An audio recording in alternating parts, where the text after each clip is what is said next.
Bienvenue dans cette méditation de l'entre-deux tours.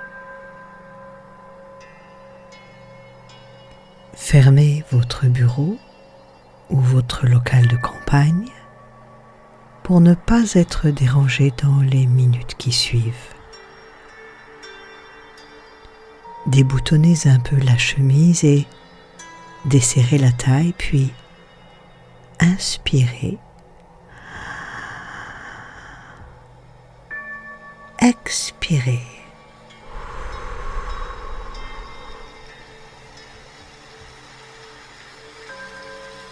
L'entre-deux tours est un moment très particulier de ballottage, de désistement courageux, de mystérieux report de voix et d'alliances techniques.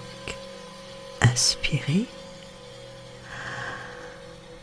Et pendant que votre esprit conscient écoute encore les commentateurs expliquer que la gauche est incapable de s'unir, une autre partie de vous peut commencer à faire quelque chose d'utile.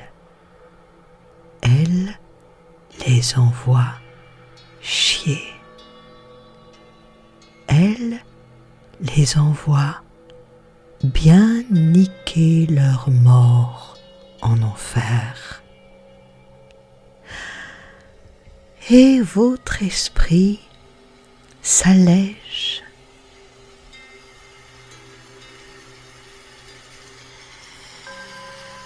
Imaginez maintenant un grand bureau de vote.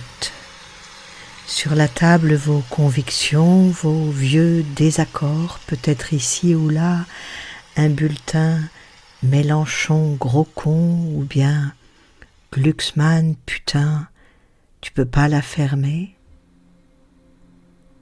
C'est normal.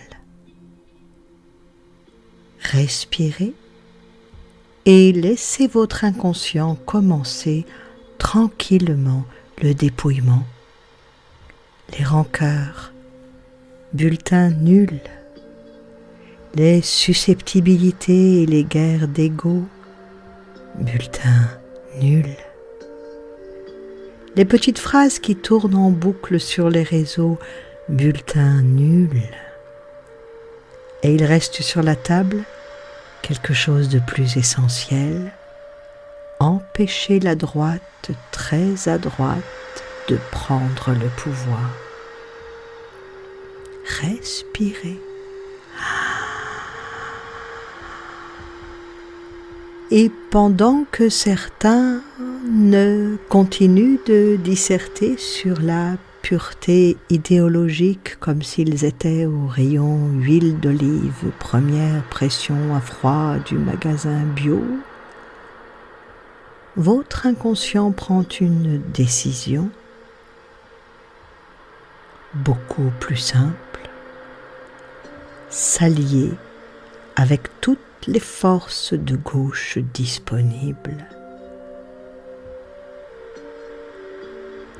Et une phrase très simple circule maintenant dans votre esprit.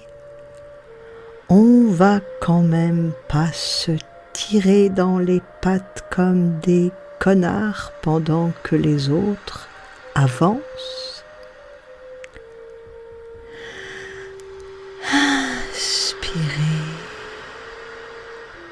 Expirez parce qu'à ce stade, ce ne serait plus une divergence politique, ce serait une connerie historique. Dans quelques instants, vous pourrez ouvrir les yeux, prêts à retourner sur le terrain avec un objectif très clair. Faire ce qu'il faut pour niquer toutes les forces réactionnaires et leur mettre la pâtée au second tour. Namasté. Vous pouvez rallumer votre portable.